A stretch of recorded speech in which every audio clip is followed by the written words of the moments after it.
গত কয়েক বছরে অভিজ্ঞতা দেখা গেছে ঈদের সময় সড়ক দুর্ঘটনা বেড়ে যায়, তবে ঈদের আগের থেকে পরে কর্মস্থলে ফিরে আসার সময় দুর্ঘটনা বেশি ঘটে।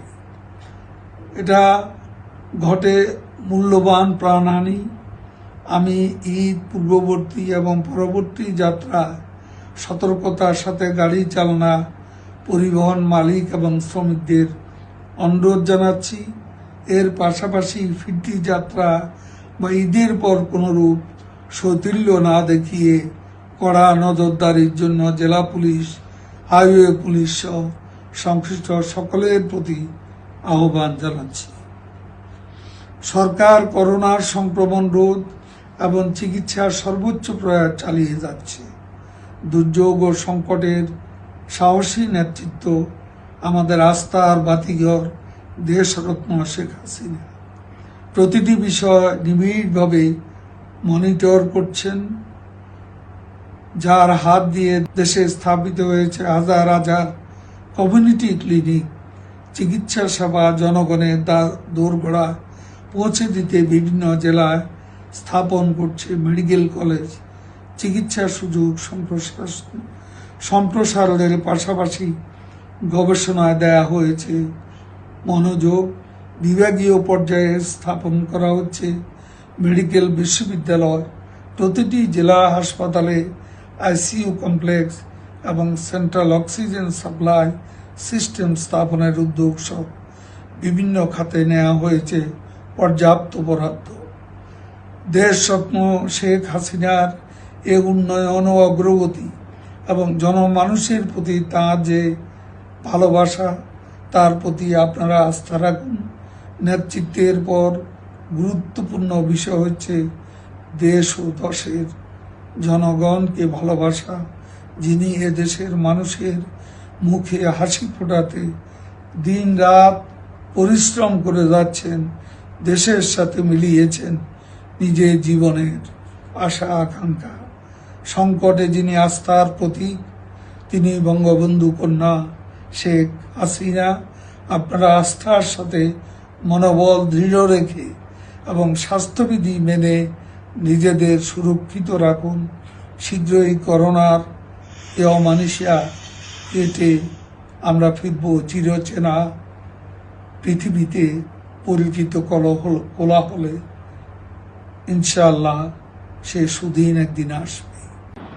আসন্ন ঈদে সরকার গণপরিবহনে চলাচল অব্যাহত রেখেছে। বিআরটিসিও গ্রহণ করেছে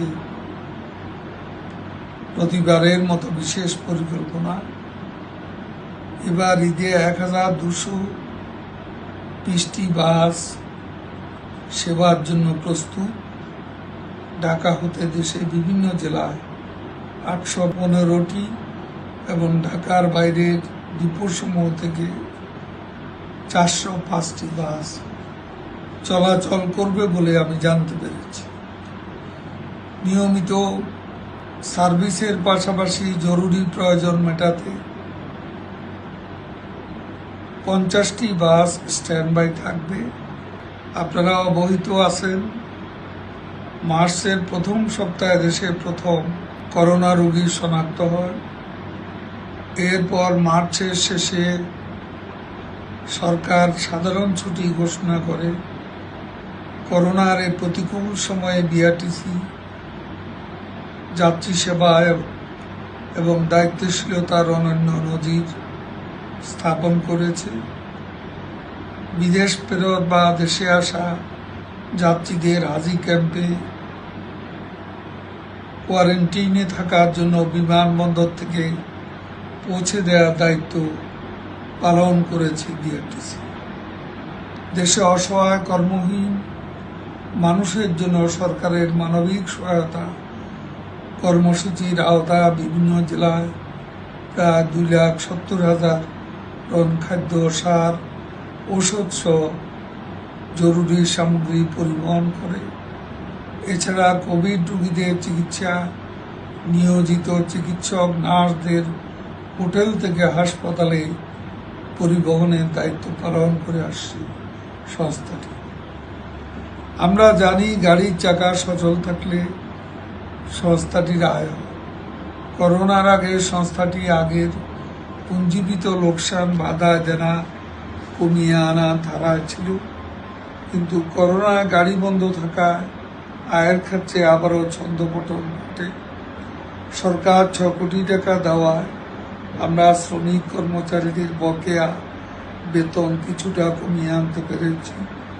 চলমান আয় থেকে সবার আগে শ্রমিক কর্মচারীদের বেতন পরিশোধের জন্য আমি নির্দেশনা দিচ্ছি। এখানে মনে রাখতে হবে, অপ্রয়োজনে কিংবা ঠুনকো অজুহাতে কিংবা নিয়ম লঙ্ঘন করে শ্রমিক ছাঁটাই বা শাস্তিমূলক ব্যবস্থা গ্রহণের মতো বিষয়গুলো তাদের মনের ক্ষোভ বাড়াতে পারে। অনেক ডিপোতে এখন বেতন বকেয়া রয়েছে, একথা অস্বীকার করার সুযোগ নেই। আমি বারবার একটা কথা বলি, বিআরটিসিকে অনিয়মের ধারা থেকে বেরিয়ে আসতে হবে, দুর্নামের থেকে সুনামের ধারায় ফিরিয়ে আনতে হবে, লাভের ধারা ফিরিয়ে আনতে হবে। আর এই কাজটি অন্য কেউ করে দেবে না, এটি বিআরটিসি কর্মকর্তা কর্মচারীদের সততা, নিষ্ঠা, দেশপ্রেম নিয়ে করতে হবে। এ সংস্থার প্রতি মানুষের যে আস্থা তা ধরে রাখতে হবে। রাষ্ট্রীয় প্রতিষ্ঠান বলে বছরের পর বছর সরকার টাকা দেবে তা নয়। 7 বছরের পর বছর ভর্তুকি দিয়ে এটা আর কতদিন চলবে? নিজেদের আর্থিক মেরুদণ্ড শক্ত করতে হবে, বাড়াতে হবে সক্ষমতা, লোকসান কমানো যে দ্বারা বিআরটিসি ফিরে এসেছে তা ধরে রাখতে হবে। বহরে সহস্রাধিক বাস এবং অর্ধ সহস্রাধিক ট্রাক যোগ করার পরও কেন লোকসান থাকবে? মাননীয় প্রধানমন্ত্রী বিআরটিসি কে সমৃদ্ধ করেছেন। আপনারা অনিয়মের সিন্ডিকেট ভেঙে দিন, আর লঘু অপরাধে শ্রমিকদের গুরুদণ্ড দেবেন না। অপরাধের মাত্রা বিবেচনা করে শাস্তি দিন। নিম্ন বেতনভোগীদের শাস্তি দিয়ে বড় অপরাধীদের আড়ালে রাখার কৌশল নেবেন না। আমি আগেই বলেছি, বিআরটিসি সমস্যা শ্রমিক কর্মচারীতে নয়, ডিপো কেন্দ্রিক অনিয়ম, তা শক্তভাবে নিয়ন্ত্রণ জরুরি। সদর দপ্তরেও কিছু সমস্যা আছে বলে আমার জানা আছে। বিআরটিসি পরিবহন, মেরামত, ক্রয়, ভূমি ইজারা প্রদান, ইজারা আদায়, দৈনিক ট্রিপ ব্যবস্থাপনা, পণ্য সেবা থেকে আদায়, বিভিন্ন প্রতিষ্ঠানে ভাড়া প্রদান, বাস লিজ প্রদান সহ বিভিন্ন ক্ষেত্রে অনিয়মের ভূত আসর করেছে বলে আমার কাছে অভিযোগ আছে। আপনারা ভাববেন না যে আমি কোনো খবর রাখি না। অনিয়মের বিরুদ্ধে শেখ হাসিনা সরকারের যে অবস্থান ও দৃষ্টিভঙ্গি তা আমি আপনাদের স্মরণ করিয়ে দিতে চাই, সতর্ক করে দিতে চাই, কেউই জবাবদিহিতার ঊর্ধ্বে নয়। আর একটি বিষয় আমি বলতে চাই, চেয়ারম্যান আসে যায়, পরিবর্তন হওয়া সরকারের নিয়মে, কিন্তু বিআরটিসি জনবল ব্যবস্থাপনা, বাস সংখ্যা বাড়ার সাথে সমন্বয় করে জনবল বাড়ানো তথা অর্গানোগ্রাম হালনাগাদকরণের কোনো উদ্যোগ দেখতে পাচ্ছি না।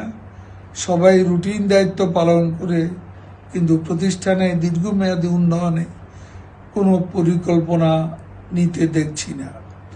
আমি বারবার কর্মকর্তা কর্মচারীদের আবাসন সংকট নিরসনে উদ্যোগ নিতে বলেছি, ভূমি যথাযথ ব্যবহার করে আয় বাড়ানোর কথা বলেছি, কিন্তু কার্যকর কিছু দেখি না।